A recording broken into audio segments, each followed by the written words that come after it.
Virgo, hi. So this is going to be a reading for mid-November. Oh, whose hair is this? Oh, 2023, I think it's Kai. I handled him. Hold on. I got Kai hair on me and I didn't see it. Okay. And I'll do the reading for you, and then I'll close it off with a oracle card. And these are general readings, so they may not resonate for all of you. If they do, there is an extended at the end of the video. You can check out the link for that in the description box below if you want. Let's see, Virgo, what you got going on.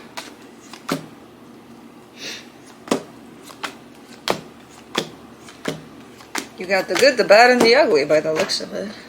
Okay. The overall energy for the reading, the Chariot.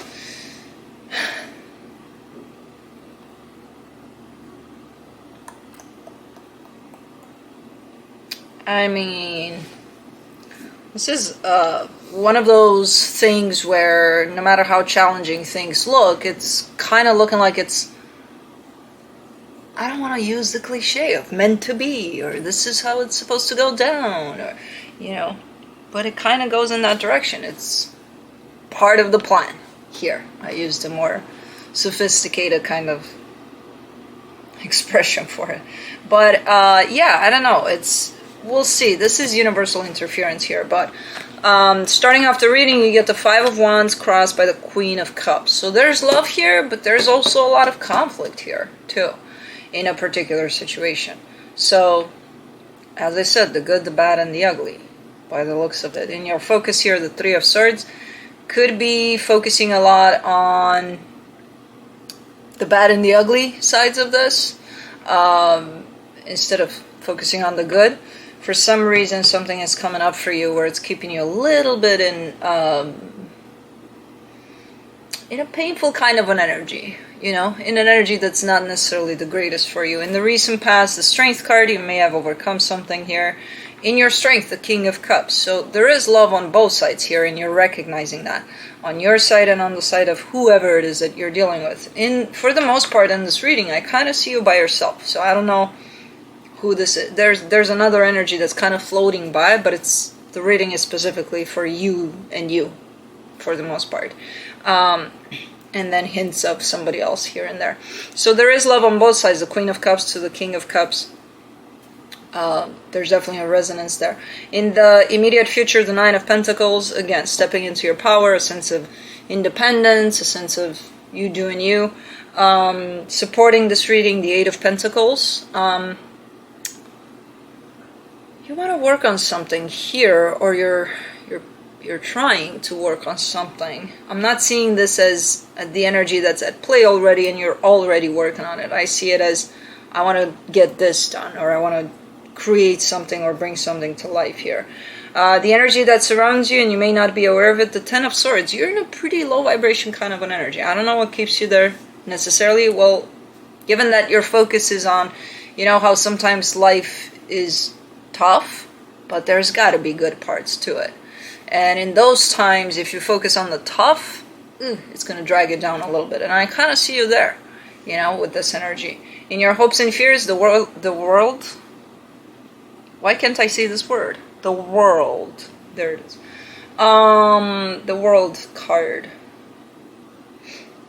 You're closing off a cycle here. Okay, so it's part of a shift for you, a change within yourself. So maybe that's why it's a little rocky at this point. In the potential outcome, the Judgment card.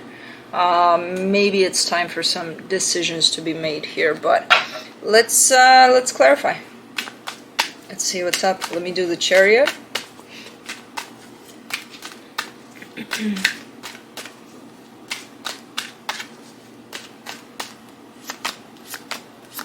The Judgment card, the Lovers, the Five of Cups. Okay, so decision time is in place here for a particular connection you're dealing with. As I said, for the most part, this reading is about you and solely you. The other energy is kind of floating by and popping in here and there, but there's definitely a connection at play somewhere here.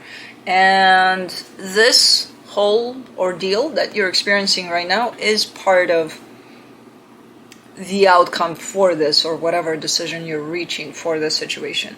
You do throw in some sadness there over this connection, so let's see what's going on here. Let me do the Five of Wands, Two of Swords, Queen of Pentacles, Ace of Pentacles.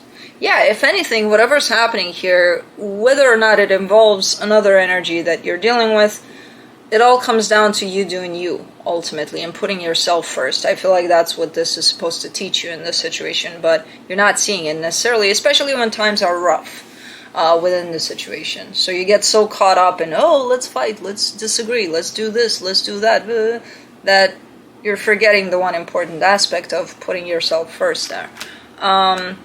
Let's do the Queen of Cups. The Seven of Cups, the Nine of Swords, the Death card. Ooh. Ooh, this is looking like an energy of moving on. Yeah, pretty big one too. There is love here within the situation, but there's also you getting very, very close to a full-on energy of moving on from a particular situation. Let's do the Three of Swords, so it's not surprising that the Three of Swords is necessarily here. The Hierophant, the Justice card, the King of Wands. I mean, you want what's right for everybody involved. For you, for them, for everybody involved here. This is a very deep connection. You want it to be balanced, but you do have a lot of pain that's on top of this balance that you're showing me. So no matter how much you want for things to work out, there's something in it that, well, there's something attached to you that doesn't allow you to reach that place of balance within this. And this something has to do with a lot of pain. I don't know if it came from this situation in particular, or if it was there and the situation is just bringing it to the surface for you, but it's very active, this pain that's shown up here. Let me do the Strength card in the recent past. Ten of Cups, Page of Pentacles, Two of Wands. It was so much easier by the looks of it. This is one of those situations where you look back in time and you're like, man, it was so easy. And I thought it was hard back then, you know? Kind of like this. Because you do look like, even though the energies were definitely easier around this connection, you're kind of looking at it as, you know, while you were experiencing those energies, oh, it's hard, it's difficult, but now looking back, it's like, that wasn't hard. I thought it was hard, but it wasn't necessarily hard compared to whatever's going on now. Let's do the King of Cups. You get the Tower, the Eight of Pentacles, the Fool. There's a peak point here to this.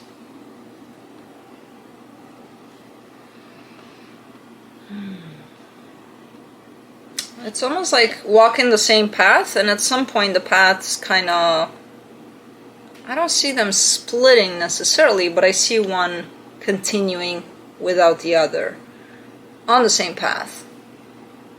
Because the other is kind of cutting it off right there. It's kind of like, this is my stop. This is where that's it. That's how far I'm going on this path.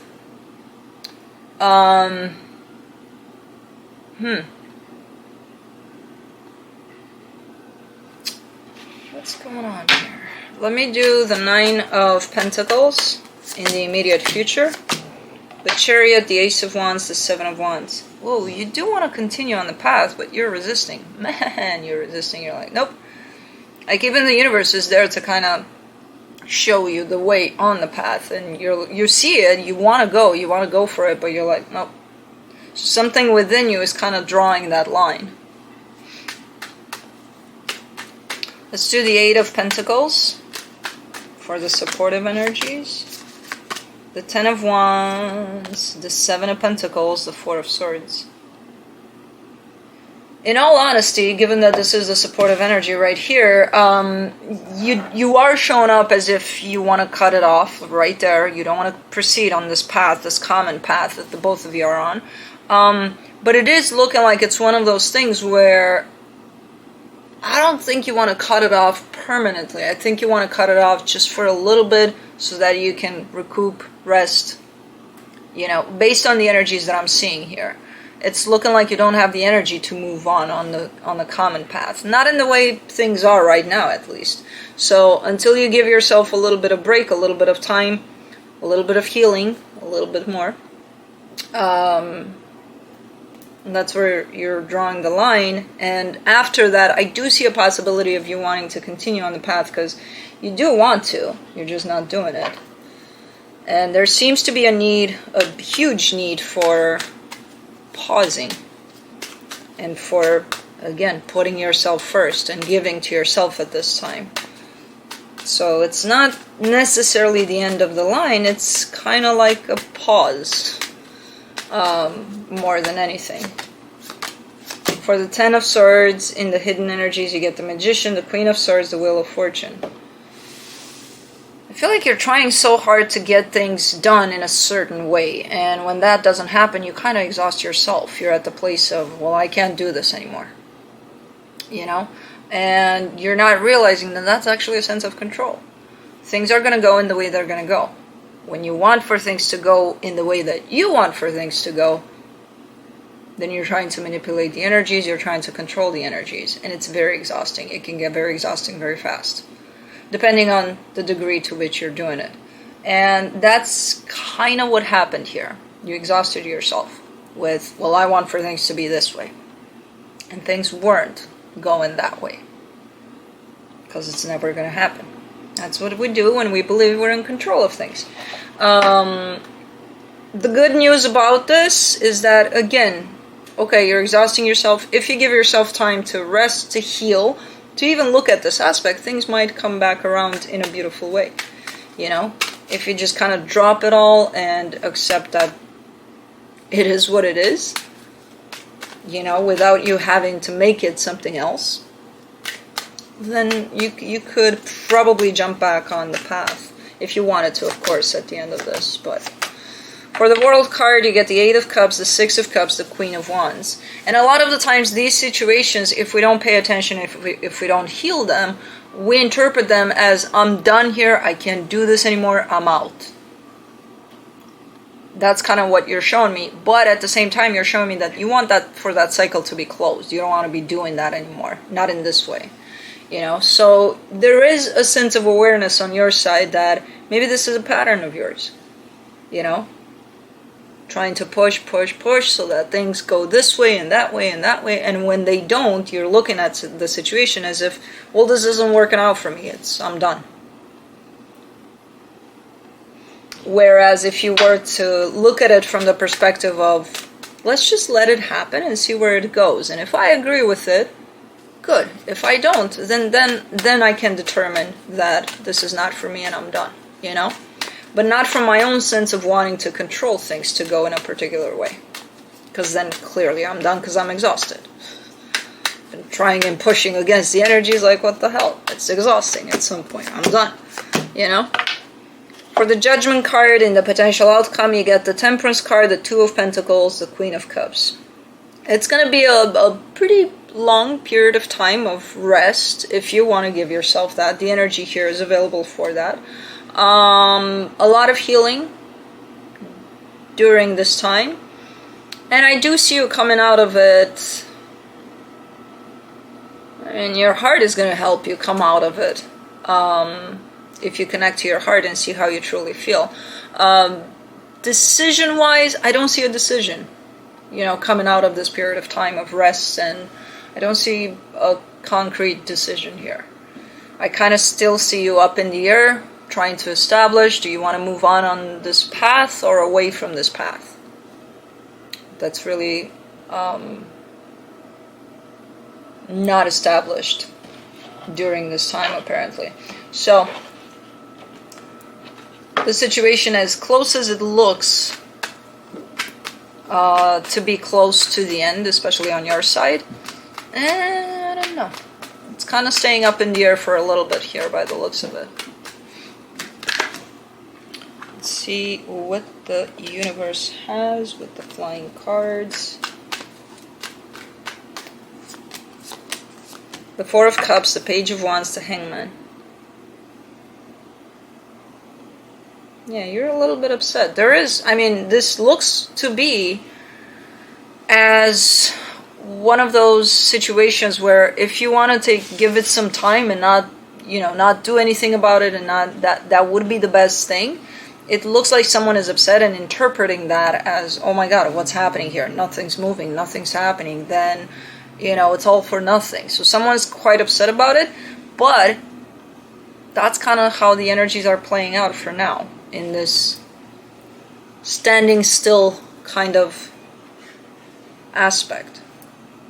That's what's available for this right now. So that things can settle down, so that you can figure out what the hell you want to do with this one in terms of moving the energies and moving with the energies that are available, or trying to push the energies to be something that you want them to be. It's really up to you ultimately. But it's definitely a period of time of rest is coming your way. So let's do the blue dragonfly.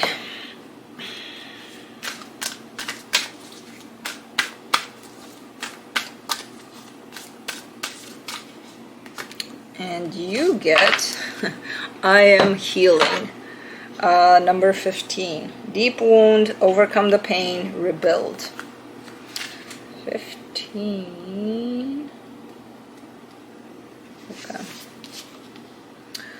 In a cave far from the city world, I find refuge. Here, I wrap my body with bandages. I don't need to play the merry-go-round of worldly life now. There is only me and the white unicorn who comes to visit me from time to time. Oh, nice. With his kiss, he heals me slowly, only with closed eyes in silence. The last battle in Middle-earth wiped out my heart. Will the unicorn be able to create a new one? At the moment, the bandages are wrapping my chest. I hardly feel any more feelings. Will I become a monster like the ones I fought? It doesn't matter. I'm not looking for answers. I lie down on the straw and enter the comforting silence of my wounds. At sunset, I cry. That is precisely the moment when the magical animal arrives, and it slowly heals me. So, healing with the unicorns is not a bad idea right about now, and resting in that cave of unicorns and whatever else is in there. But yeah, that's what I have for you. Hope this helped, and I'll see you next time. Bye.